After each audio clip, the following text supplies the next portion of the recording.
Good morning every student, how are you. उम्मीद करता हूँ कि आप लोग खैरियत से होंगे। आज मैं आपके सामने वार्षिक परीक्षा कक्षा 9 विज्ञान का पेपर लेकर के हाजिर हुआ हूँ। उम्मीद करता हूँ कि आपको ये वीडियो पसंद आए। वीडियो अच्छी लगे तो वीडियो को लाइक और शेयर करिएगा और नए तो सब्सक्राइब कीजिएगा। समय 3 घंटा 15 मिनट्स है और पूर्णांक जो है वो 70 नंबर है। खंड आ जो है वो बहुविकल्पी से है, यानी उपखंड का। इसके अंदर आपको 20 बहुविकल्पी होंगे जो को आपको स्वयं करना है। इसको आपको दिखा दे रहा हूँ। पहला है वेग परिवर्तन की दर को कहते हैं। ऐसा ही पद्धति में बल का मात्रक क्या है। एक व्यक्ति का पृथ्वी पर भार 60 किलोग्राम है, चंद्रमा पर उसका भार क्या होगा। विराम स्थान में किसी वस्तु में हो सकती है। एक आश्रित शक्ति बराबर होता है। एक ध्वनि की चाल अधिकतम होती है। निम्नलिखित में से किसका तरंग द्वारा प्रसारण होता है। उपखंड का निम्नलिखित में से कौन टिंडल प्रभाव को प्रदर्शित करता है।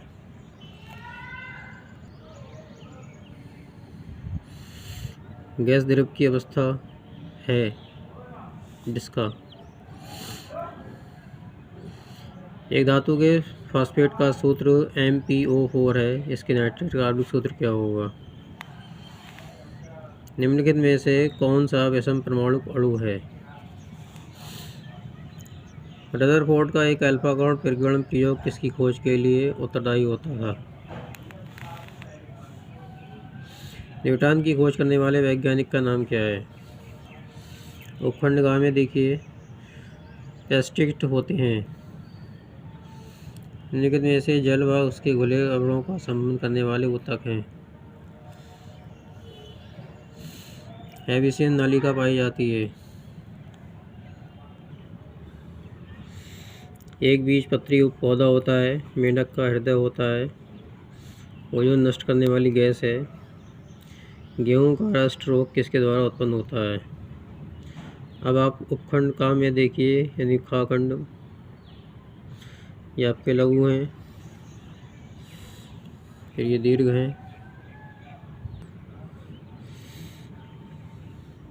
इन क्वेश्चन होकर को मैं भी आपको सॉल्व करके दिखाता हूँ।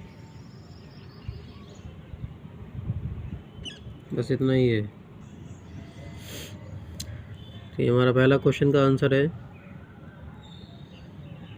द्रव्यमान और भार ये वस्तु में उपस्थित कुल पदार्थों की मात्रा होती है। ये वस्तु के अपने जड़त्व की माप होती है। ये वे बल है जिसकी पृथ्वी किसी वस्तु को अपने केंद्र की ओर खींचती है। दूसरा पॉइंट है, ये प्रत्येक स्थान पर अचल रहता है। वस्तु का भार बार भिन्न स्थान पर बदलता रहता है। इसका मात्रक किलोग्राम होता है। इसका मात्रक न्यूटन होता है। ये भौतिक तुला में से तोला जाता है। ये कमानीदार तुला से तोला जाता है। ये एक अदिश राशि है, ये एक सदिश राशि है।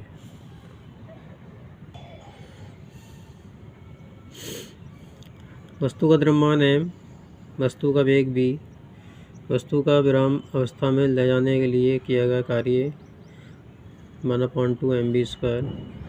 किसी बिंदु पर स्थित ऊर्जा में जितनी कमी होती है गतिज ऊर्जा में उतनी ही वृद्धि होती है। इस प्रकार स्थित ऊर्जा प्लस गतिज ऊर्जा बराबर अचर रहती है। ऊर्जा संरक्षण का उल्लंघन नहीं करता है। U = mgh, जहाँ U स्थिति ऊर्जा, m पिंड का द्रव्यमान और g गुरुत्वाकर्षण त्वरण है। हमारा अगले का आंसर जो है, ध्वनि की प्रबलता कंपन का आयाम निर्धारित करती है। ध्वनि का त्वरित कंपन की आवृत्ति निर्धारित करती है। इसका यहाँ तक आंसर था। लॉन्ग क्वेश्चन में हमारा, जब किसी वस्तु पर बल लगाया जाता है तो उसकी गति में परिवर्तन होता है। गति में परिवर्तन का अर्थ वस्तु में त्वरण का उत्पन्न होना है। स्पष्ट है कि वस्तु पर बल लगाने से उसमें त्वरण उत्पन्न होता है। न्यूटन का गति का दूसरा नियम किसी वस्तु पर लगाए गए बल और त्वरण वस्तु में उत्पन्न त्वरण से संबंधित दर्शाता है। न्यूटन के गति के दूसरे नियम के अनुसार किसी वस्तु पर बल लगाने से उससे उत्पन्न त्वरण लगाए गए बल के समानुपाती और वस्तु की संगति के समानुपाती होता है। ये त्वरण उस दिशा में होता है जिस दिशा में बल लगाया जाता है। माना m संहिता की वस्तु पर बल F लगाने से वस्तु की दिशा में वस्तु A त्वरण उत्पन्न होती है। न्यूटन का द्वितीय नियम। ये अनुपाती F/m, F समानुपाती ma। F समानुपाती का साइन हटाएंगे, लगाएंगे, K कांस्टेंट लगा देंगे, ma, जहाँ K एक नियतांक है। यदि बल का मात्रक इस प्रकार लिया जाए तो K = 1, F = ma, यानी F जो है बल हो जाएगा, m द्रव्यमान हो जाएगा, a त्वरण हो जाएगा। द्वितीय नियम इस प्रकार भी व्यक्त किया जा सकता है कि वस्तु के आरोपित बल वस्तु के द्रव्यमान तथा उसमें उत्पन्न त्वरण के गुणनखंड के बराबर होता है।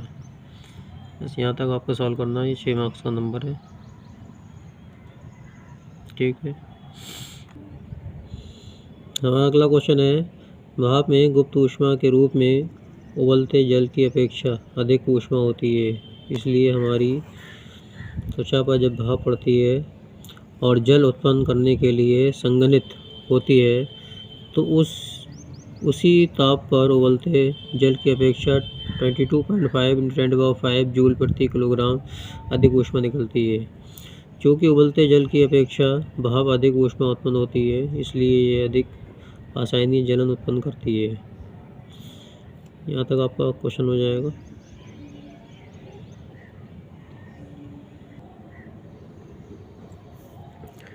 अगले क्वेश्चन के लिए हमारा 20 डिग्री सेल्सियस अर्थात 293 किलो केल्विन पर प्रत्येक लवण की विलेयता।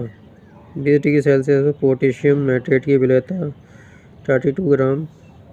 22 डिग्री सेल्सियस पर सोडियम क्लोराइड की विलेयता 36 ग्राम। 20 डिग्री सेल्सियस पर पोटेशियम क्लोराइड की विलेयता 35 ग्राम। 20 डिग्री सेल्सियस पर अमोनिया क्लोराइड की विलेयता 37 ग्राम। अमोनिया क्लोराइड इस तापमान पर सबसे अधिक घुलनशील होता है।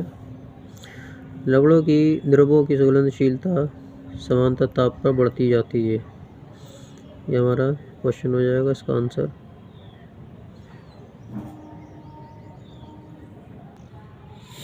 अगला क्वेश्चन है, परमाणु के स्थायित्व को स्पष्ट करने के लिए नील्स ने 1913 में परमाणु का एक सरल मॉडल प्रस्तुत किया। उसने माना कि इलेक्ट्रॉन नाभिक के चारों ओर निश्चित कक्षाओं में चक्कर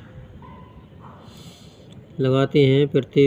उसने प्रतिपादित किया कि इलेक्ट्रॉन निश्चित कक्षा में घूमते हैं, अतः ये विकिरण द्वारा ऊर्जा का उत्सर्जन नहीं करते और नाभिक में नहीं गिरते।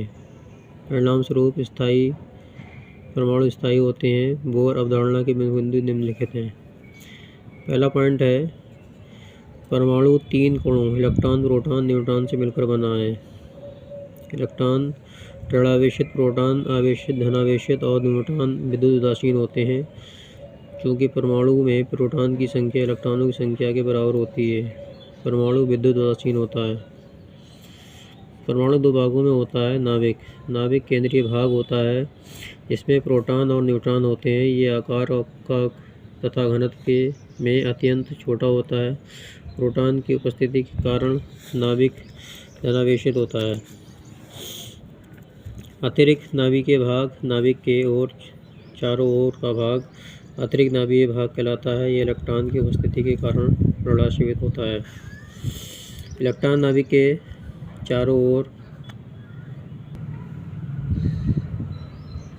निश्चित वृत्ताकार पथों में तेजी से चक्कर लगाते हैं। इन वृत्तीय पथों को कक्षा या ऊर्जा स्तर या ऊर्जा कोश कहते हैं। इनके ऊर्जा कोशों की संख्या 1, 2, 3, 4, 5, 6 द्वारा अथवा अक्षरों के L, M, N, O, P, Q द्वारा नाभिक से बाहर की ओर निरूपित किया जाता है। प्रत्येक ऊर्जा स्तर ऊर्जा के एक निश्चित मात्रा में संबंध होता है। नाभिक के समदीप्ति ऊर्जा स्तर की नाभिकीय न्यूनतम तथा दूरस्थित ऊर्जा को अधिकतम होती है। बस आपको यहीं तक कर लेना है। एक पॉइंट हमारा और है, इलेक्ट्रॉन अपने संबंधित कोश में बिना ऊर्जा परिवर्तन के चक्कर लगाता है, अर्थात एक ही ऊर्जा स्तर में चक्कर लगाने पर इलेक्ट्रॉनों की ऊर्जा में कोई परिवर्तन नहीं होता है। 5 पॉइंट आपको यहाँ तक कर लेना है। हमारा अगला क्वेश्चन है, माइटोकॉन्ड्रिया को कोशिका का बिजली घर कहा जाता है क्योंकि इसमें भोजन के ऑक्सीकरण से ऊर्जा मुक्त होती है और इसी में ऊर्जा एटीपी के रूप में संचित होती है। यही इसका आंसर हो जाएगा।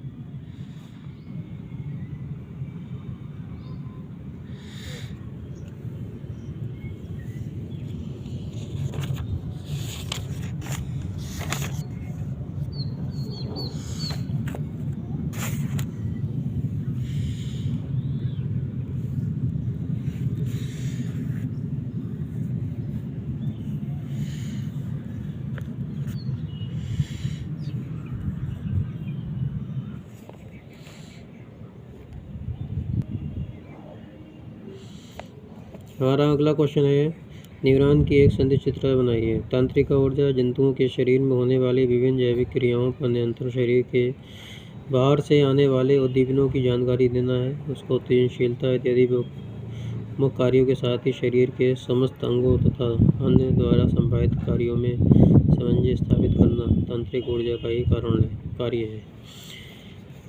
इसी ऊतक से जंतु शरीर में तंत्र बना होता है। मनुष्य तथा स्थानीय सहित सभी कशेरुकाओं में तंत्र विशेष प्रकार के तंत्रिका ऊतक द्वारा निर्मित होते हैं। इस ऊतक में अत्यंत विशिष्ट कोशिकाएं तंत्रिका कोशिकाएं होती हैं। तंत्रिका ऊतक में तंत्रिका कोशिकाएं प्रायः तंत्रिका तंत्रों में विकसित होती हैं। कोशिकाओं की संरचना, एक तंत्रिकीय कोशिका के निम्नलिखित 3 भाग होते हैं: कोशिकाएं, वृक्षिकाएं और तंत्रिका।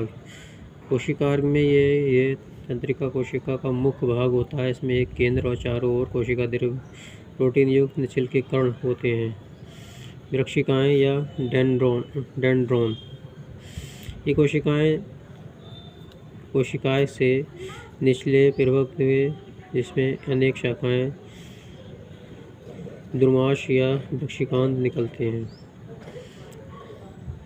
तंत्रिका या एक्सॉन, कोशिकाएं में न्यूरिलेमा में बंद लंबा, मोटा और बेलनाकार विरोध निकलता है। ये किसी ग्रंथि, पेशी या ज्ञानेंद्रिय से जुड़ा होता है। एक्सिकॉन तथा न्यूरॉन के बीच में एक वैसी पदार्थ होता है जो रेबिक्शन की मोड़ पर टूटा होता है। इस संपूर्ण आवरण का मज्जा आरक्षण कहते हैं। एक्सॉन के माध्यम से पार्श्वतंतु व अंतिम सिरे से छोटी छोटी घुंडी रूपी शाखाएं सिनेप्टिक कुंडियाँ निकलती हैं जो तंत्रिका कोशिकाओं के वृक्षिकांत से मिलकर सिनेप्स बनाती हैं। इन्हीं स्थानों से संवेदनाएं एक न्यूरॉन से दूसरे न्यूरॉन तक पहुंचती हैं। यहाँ तक आपका क्वेश्चन है। ये आपका डायग्राम है। ये डायग्राम को भी अच्छी तरीके से कर लेना है। तो आपको ये वीडियो कैसी लगी, इसको लाइक और शेयर करिएगा। नए हैं तो सब्सक्राइब कीजिएगा। चैनल सब्सक्राइब करने के बाद में आपको बेल आइकन दबाकर ऑल पर क्लिक कर दीजिएगा, जो कि नोटिफिकेशन आपको जल्द से जल्द पहुंच जाए। वीडियो बने रहने के लिए आपका बहुत शुक्रिया, धन्यवाद, मेहरबानी। चैनल का नाम मैथ का पंडा है।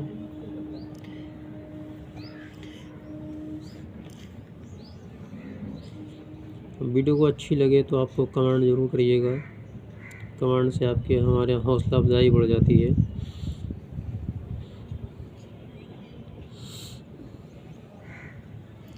Thank you.